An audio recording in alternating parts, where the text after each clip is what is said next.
It's Ram season, which means it's time to serve with Ram 1500, Ram 3500, and Ram TRX. Ram, built to serve. And now, well-qualified lessees get a low-mileage lease on the 2023 Ram 1500 Bighorn Crew Cab 4x4 for $489 a month for 36 months with $3,465 due at signing. Tax, title, license extra, no security deposit required. Call 1-877-RAM-5722 for details. Requires dealer contribution, a lease through Chrysler Capital. Extra charge for miles over 30,000. Residency restrictions apply. Take delivery by 5/31/23.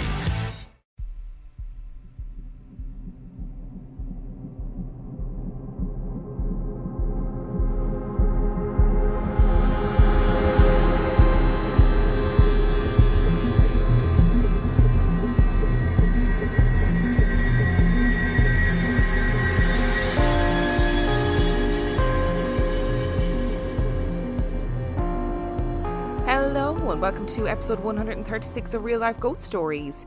To kick things off this week, we need to thank our newest Patreon subscribers. We would like to thank Elizabeth Akin, Letty, Abby Hassett, Kitty Nibbles 99, Chris Newcomb, Lucy Fitz, Jessica Medina, Summer Wages, Janella Rivera, Callie Little, Samwise Jordan, Gabriella Perkins, Claire Powell, Sharon Monique Rogers Dunworth, Jenny Jackson, Kate O'Brien, Mary Beth Pinkowski, Rosetta O'Sullivan, Janique, and Margaret Biffar.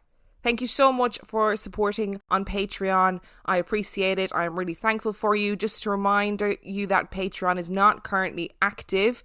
There isn't content being posted and subscriptions have been frozen. You can subscribe if you wish for $5 to access all of the back catalogue of episodes, but there will be no new content for a while, and hopefully I'll be back posting on Patreon in September. And very exciting news today, I have a promo. We haven't done a promo in so long, and today's promo is for They're Not Shadows podcast. Join Chris for stories of the supernatural, the paranormal, and the unexplained. Each episode covers a variety of different spooky stories and phenomena. You can find They're Not Shadows anywhere that you listen to podcasts, and please do listen to the following promo and feel free to subscribe if you like. Hi, I'm Chris. Join me for stories of the paranormal, the supernatural, and the unexplained on the new podcast, They're Not Shadows. She followed me, trying to get some information out of me, and opened the bedroom door just in time to see the closet door slam shut. She ran over to see what the hell I was doing in her friend's closet. But when she opened the door, it was empty. If it mystifies or terrifies, you'll find it every week on They're Not Shadows.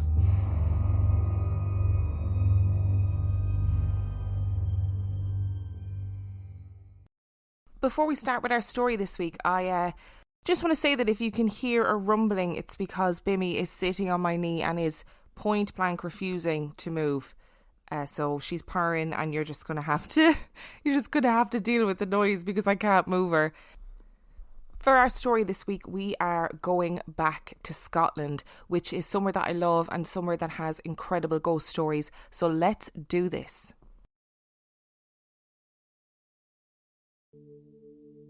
Scotland's national animal is the unicorn. That's not a joke, it's a fact. The bizarre choice for the national animal is a nod to the fact that the country is steeped in myth, legend and lore. It is a country that is awash with folklore and superstition, tales of fairies, mermaids, ghosts and monsters. Since 850 AD, Edinburgh has been a place of power in Scotland, and Edinburgh Castle became the physical embodiment of that power. A towering, imposing structure built on a hill overlooking the city. As with almost all castles that have survived over the centuries, it has been the centre of pain, suffering, war and torture. It became the seat of Scottish royalty in the 12th century and a military stronghold in the 17th century. Medieval poems spoke of bands of warriors that would feast in the castle for days before riding out to their deaths in battle. It is a place that held great power and might, but conversely, was the most besieged castle in Britain. its occupants living in constant fear of attack. It housed royals and soldiers, rebels and prisoners, and at one point, an elephant that lived happily in the stables. It is inevitable that a place with such a rich and violent history would be the home of several hauntings. And where else would the hauntings be more prevalent than in the dungeons? The dungeons were used to hold many prisoners over the years. Some were regular people of the city who had broken the law, some were witches, and some were prisoners of war. It is with the prisoners of war that we begin our story. They were only introduced into the castle in 1756, and no one was quite sure what to do with them. International law stated that there were certain regulations that needed to be followed in the care of prisoners of war. They were provided with fireplaces, ventilation, separate latrines, hammocks, exercise spaces, but the conditions were still horrendous. The dungeons were cramped, and no amount of fireplaces could stop the chill of the Scottish wind that whipped through the dungeons. There were major problems with overcrowding, and the rules around the release of prisoners of war were so arbitrary that no one knew if or when they would get to go home. In 1805, a young drummer boy was captured at the Battle of Trafalgar and was still being kept as a prisoner 6 years later. Many died in captivity. The conditions and the uncertainty were unbearable for some, and there were those who decided that a slim chance at escape was preferable to an apparent eternity of horror. A French prisoner was one of those who decided to take a chance, and he hatched a cunning plan. Granted, it was a disgusting plan, but it was cunning nonetheless. He had watched the comings and goings of the guards for the entire time that he was there, and he knew that there was only one way out. Each week, he watched as the guards wheeled giant barrows of human waste out of the castle and presumably down the hill to dump it. And that was his way out. Quietly and quickly one day when the coast was clear, he lowered himself into the wheelbarrow of shit and held his breath. The plan was pretty foolproof, and in a way it worked. The wheelbarrow trundled through the dark, dank, narrow passageways of the dungeon and out into the night air. The man knew that he was clear of the castle and just had to make it down the hill. That was all.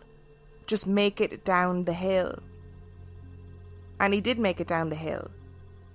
But he had miscalculated how that would happen. He first realised that things were going wrong when he felt himself sliding violently out of the barrow. It was too soon, he thought. He couldn't possibly be at the bottom of the hill already. The last thing he realised was that he had made a grave error before everything went dark. The waste was of course dumped down the hill, but what he didn't realise was that the waste was unceremoniously flung off the cliff edge of the rocky outcrop that the castle sits on top of.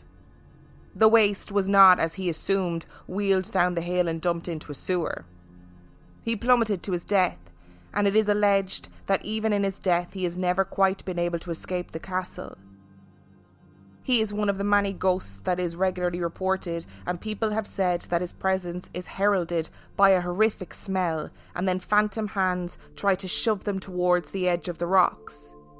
Many have also reported being overwhelmed by a great sense of rage when this happens. This story is also reported with a sense of amusement. Something about bodily excretions brings out the comedian in all of us. But there are stories that are even darker than this. A Scottish ghost story wouldn't be complete without a set of ghostly bagpipes. But the story behind the Piper of Edinburgh Castle is tragic, but also not that hard to believe. We know that beneath the city of Edinburgh there are tunnels and vaults, and we'll speak about them in more detail later, but we do know that they have had various uses throughout time. A couple of 100 years ago, inhabitants of the castle discovered an entrance to tunnels beneath the fortress, and decided that they needed to discover where the tunnels went. The opening was too small for a grown man to fit down, so they decided to send a small boy down instead. After they lowered him down into the darkness, they dropped a set of bagpipes down after him. They told him to make his way through the tunnels and play the bagpipes as he went so the gathered watchers could follow the sound and track where he was. Again, it was a plan that worked until it didn't, and without warning or reason, the sound of the bagpipes stopped. No one had thought ahead about what would happen to this boy if things went wrong. In reality, it was very likely that no one cared about what would happen to the boy if things went wrong. They waited and waited for the boy to return, and he never did. And in a panic, they blocked up the entrance to the tunnel, leaving the boy with the bagpipes to perish.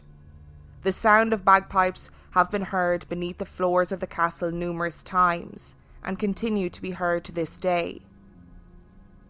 Buildings like the Edinburgh Castle have seen the ebb and flow of thoughts and ideas and societal trends and fears, and it too saw its share of witch trials.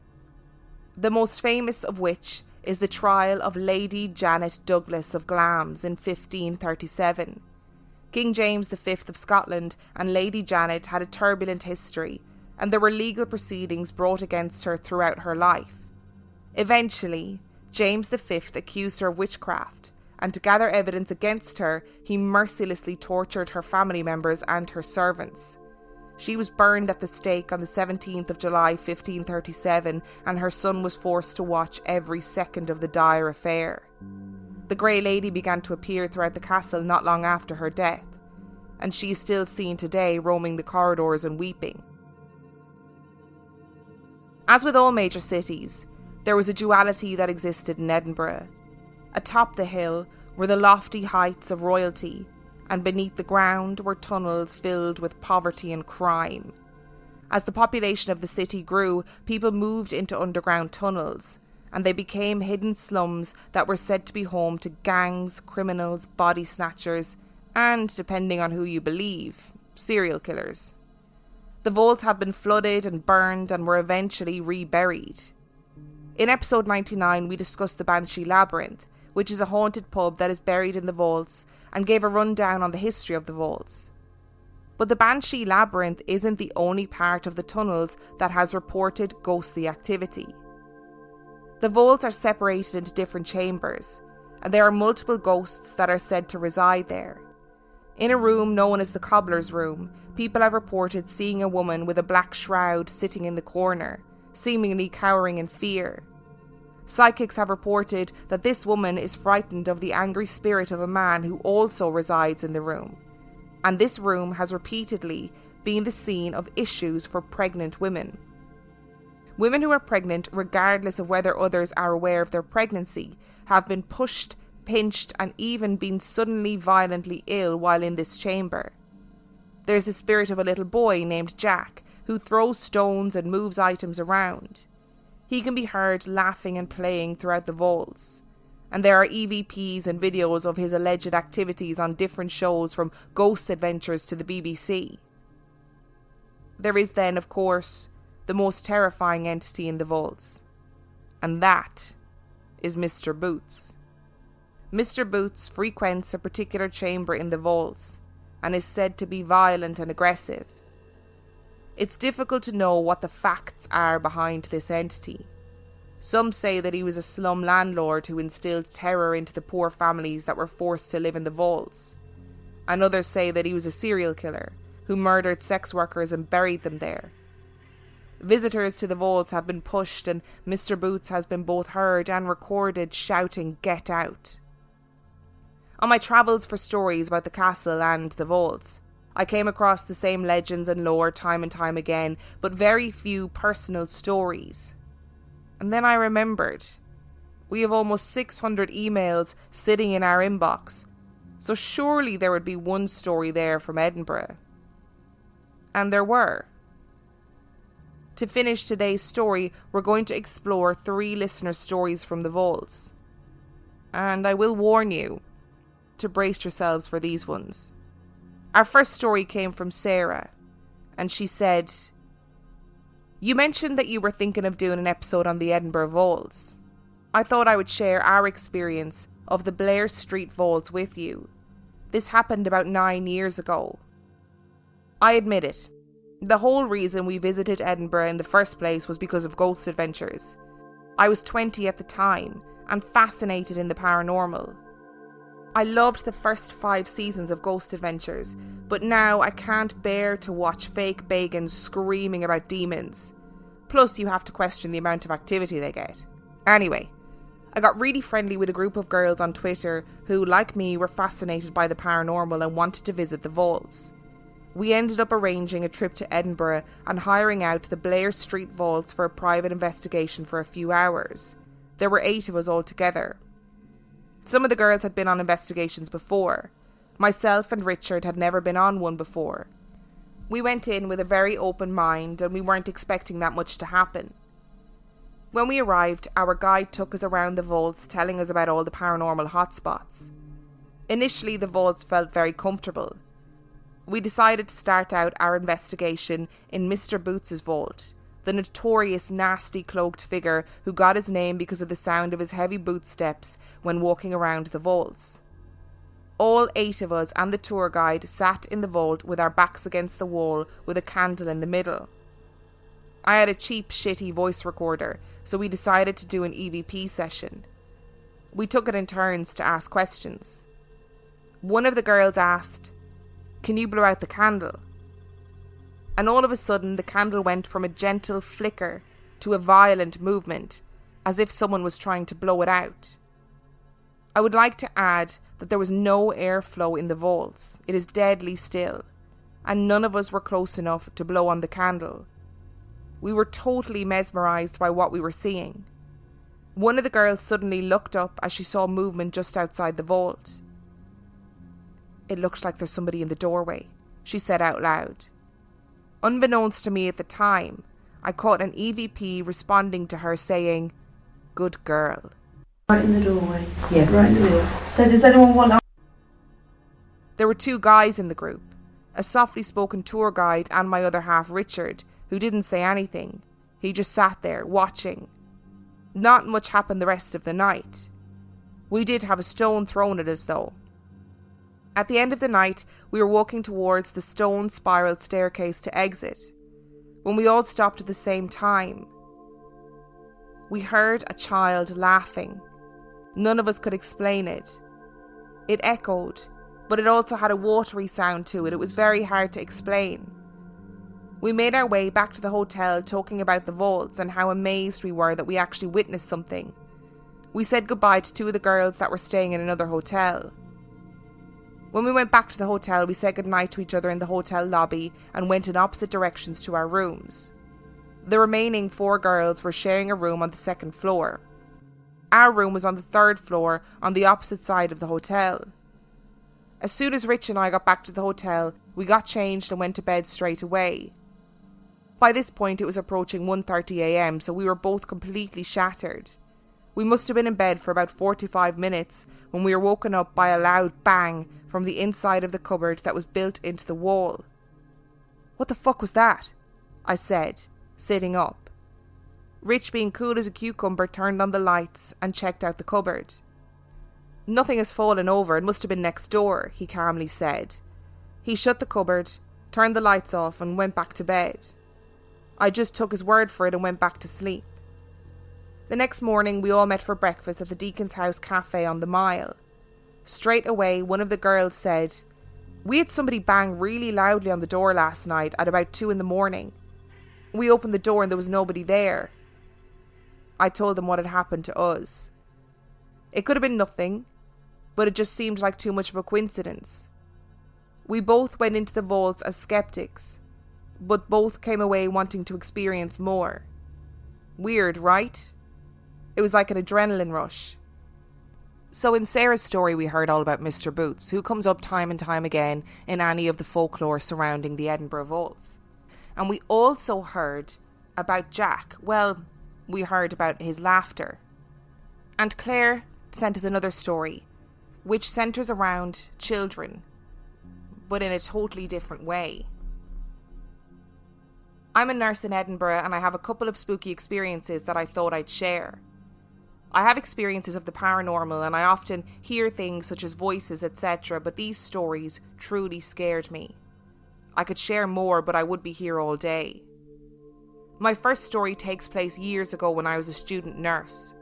I had a part-time job as a tour guide for one of Edinburgh's well-known ghost tours. I genuinely loved my job, and I prided myself in my ability to keep calm in the most terrifying situations. There was one occasion that I was leading a group into the notorious Edinburgh vaults. My colleague Ben was with me, as the size of the group required 2 guides. The health and safety, I guess. Among the group was an American woman and her young daughter. I tried to discourage the woman from bringing her daughter onto the tour as they can be scary, and I had guessed that this little girl was 6 or 7. The little girl's mother was adamant she wanted to do the tour with her daughter. The little girl was also called Claire, which is why I remembered her name. At one point during the tour, the group gathered in a large vault, and I told one of the many ghost stories Edinburgh has to offer. As planned, we switched off our torches in order to show the group the complete darkness of the vaults. It was at this point we heard a terrified scream. The American lady was screaming her daughter's name in desperation. It took a moment for both myself and my colleague to switch on our torches and make it over to the woman. Her daughter was no longer beside her. A quick search of the vault showed Claire at the far back corner of the vault, facing the wall. We all rushed over to Claire, who appeared completely unharmed. Her mother asked her why she'd moved away, and she answered that she didn't. She was taken away, led by her hand. To this, her mother said, "But I didn't move, I didn't lead you anywhere." And Claire replied, "I know, Mom. It wasn't your hand. I know that because it had claws." Needless to say, the tour ended pretty quickly after that. My second story took place when I was a newly qualified nurse again, working in Edinburgh. I was working the night shift at one of the city's old convalescence hospitals. Just think super creepy hospital and you get the idea. The charge nurse was working on the ward with me that night. On night shifts, one nurse on each ward carries a bleep in case of emergency. The most common reason for the bleep going off was cardiac arrest. During the shift, at around 3 in the morning, the bleep went off and the charge nurse ran off to one of the other wards. About an hour later, she returned, and all I can say is that she looked grey. When I asked her what the hell happened, she told me she was running to a cardiac arrest on one of the upstairs wards when she came across a lady on the stairs who asked her for help as she couldn't find her bed. The charge nurse asked her to have a seat and she would send someone to help her. When she arrived at the ward, she rushed to the bedside to help with CPR and immediately froze. The patient in the bed was the lady she had spoken to on the stairs a few moments earlier. Sadly, the patient was soon pronounced dead and was taken to the mortuary. The charge nurse looked everywhere in case the lady was still wandering, but she was nowhere to be seen. Nobody else saw this lady, and as far as I'm aware, she wasn't one of the hospital's regular ghosts.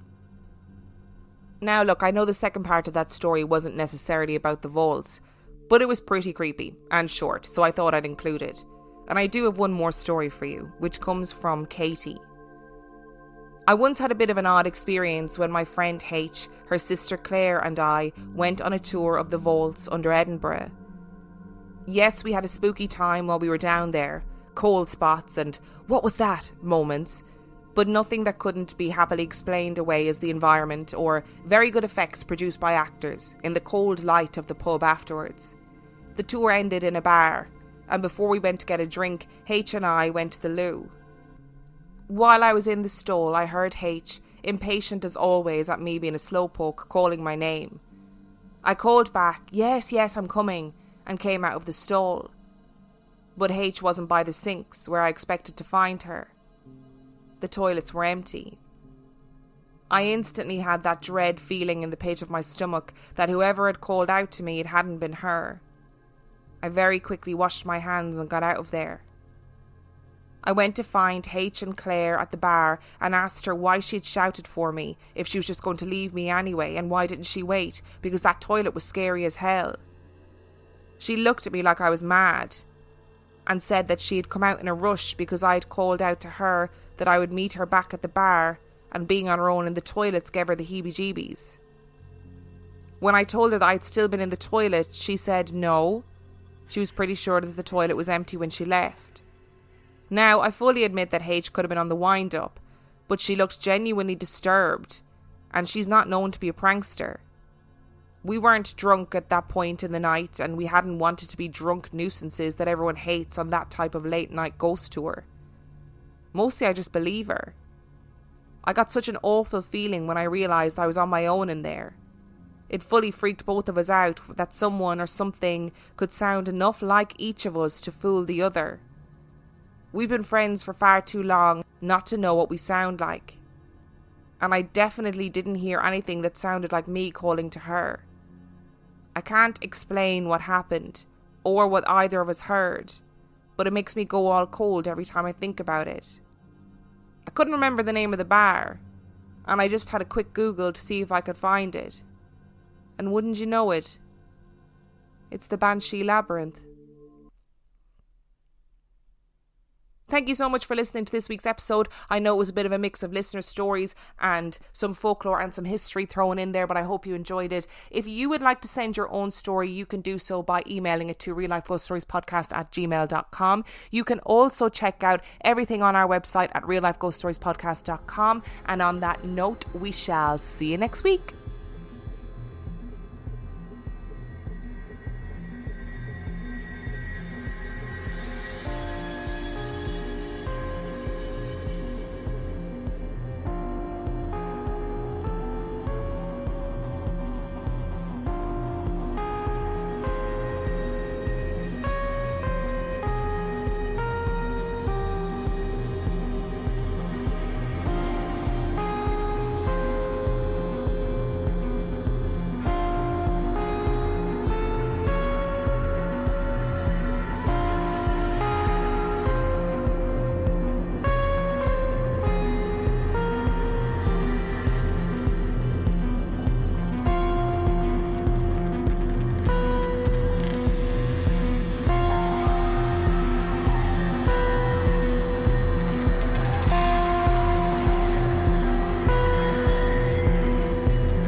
Hi, Phil Swift here for new Flex Super Glue.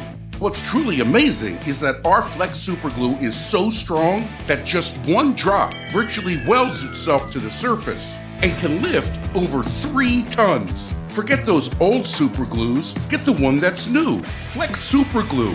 Go to flexsealproducts.com/3-ton lift to learn more about how one drop lifted 3 tons. For demonstration purposes only.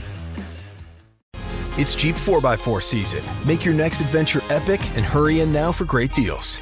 Now well-qualified lessees get a low-mileage lease on the 2023 Jeep Grand Cherokee Laredo 4x4 for $489 a month for 24 months with $3,809 due at signing. Tax, title, license extra. No security deposit required. Call 1-888-925-JEEP for details. Requires dealer contribution, at least through Ally Financial. Extra charge for miles over 20,000. Residency restrictions apply. Take delivery by 5/31/23. Jeep is a registered trademark.